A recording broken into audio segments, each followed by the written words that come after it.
E chegou a hora do quadro Olhar Espacial. E na coluna de hoje, os mistérios de Saturno, que vão muito além dos famosos anéis. Vamos conferir.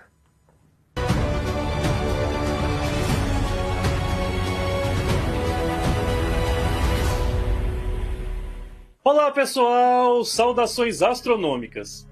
Os anéis de Saturno. Quantos de nós já não se renderam aos encantos destas belas joias do sistema solar? Quantos não foram fisgados para a astronomia depois de observar pelo telescópio os anéis de Saturno? Pois é, mas toda essa beleza e toda essa exuberância ficou escondida da humanidade por muito tempo. Há pouco mais de 400 anos, Saturno era apenas um pontinho de luz errante no céu. A astronomia guia a humanidade desde que os primeiros hominídeos desceram das árvores e precisaram migrar pelo planeta. Só que em grande parte da nossa existência, praticamos astronomia sem o auxílio de telescópios. Foi assim que Eratóstenes mediu a circunferência da Terra, que Aristarco calculou a distância até a Lua e que Kepler postulou as leis do movimento planetário. Mas quando Galileu Galilei apontou sua luneta para o céu, ocorreu uma verdadeira revolução na astronomia. Em poucos anos de observação, Galileu descobriu as crateras da Lua, as manchas solares, as fases de Vênus, descobriu que aquela mancha leitosa da Via Láctea não era uma nebulosa, e sim uma nuvem formada por incontáveis estrelas distantes. Também descobriu as luas de Júpiter, o que provava que a Terra não era o centro do universo. Mas quando apontou seu telescópio para Saturno, se deparou com algo diferente de tudo,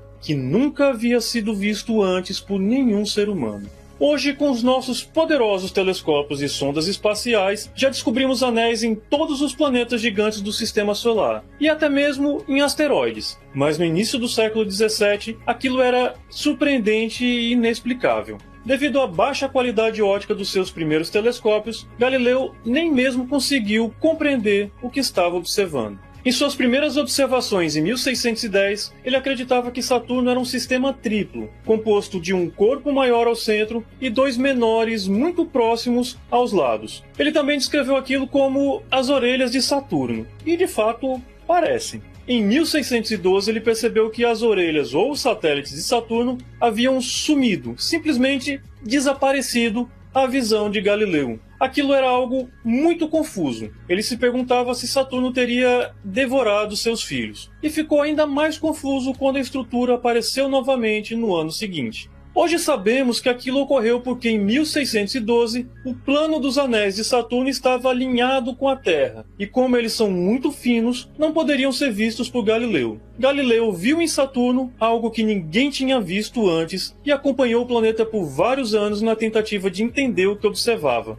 Mas infelizmente, ele morreu sem compreender o que era, de fato, aquela estrutura ao redor do planeta. Foi preciso quase meio século para começarmos a entender que em torno de Saturno haviam anéis. O inglês Christopher Wren chegou perto de sugerir que o planeta tinha um anel, embora não estivesse certo se o anel era independente do planeta ou fisicamente ligado a ele. Mas em 1656, antes que sua teoria fosse publicada, o holandês Christian Huygens apresentou sua hipótese dos anéis de Saturno. Huygens foi o primeiro a compreender a natureza dos anéis de Saturno. Ele propôs que o planeta era circundado por um anel fino e plano e que não tocava Saturno em nenhum lugar. Wren imediatamente reconheceu que a hipótese de Huygens era melhor que a sua, e acabou nem publicando sua teoria. Mas os estudos sobre os anéis de Saturno, assim como os telescópios, ainda estavam em franca evolução. Em 1675, o italiano Giovanni Domenico Cassini percebeu que o anel de Saturno, na verdade, era composto de múltiplos anéis menores, com lacunas entre eles. Mais tarde, a maior dessas lacunas passou a ser chamada de Divisão de Cassini em sua homenagem. A Divisão de Cassini é uma lacuna com 4.800 quilômetros que separa os anéis A e B. Cassini também foi homenageado no nome da sonda que explorou Saturno entre 2004 e 2017.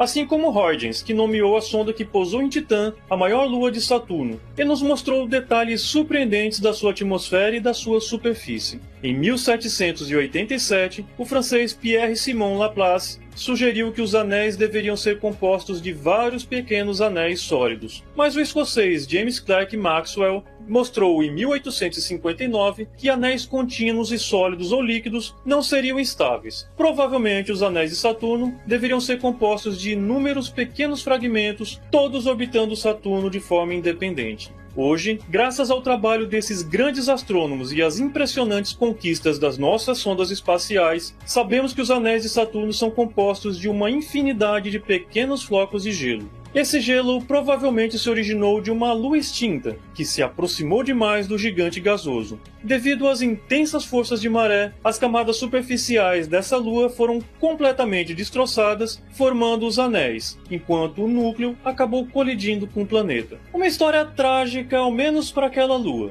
mas que mostra que, de certa forma, Galileu Galilei estava certo quando pensou que Saturno, assim como seu personagem na mitologia romana, poderia ter devorado seus filhos.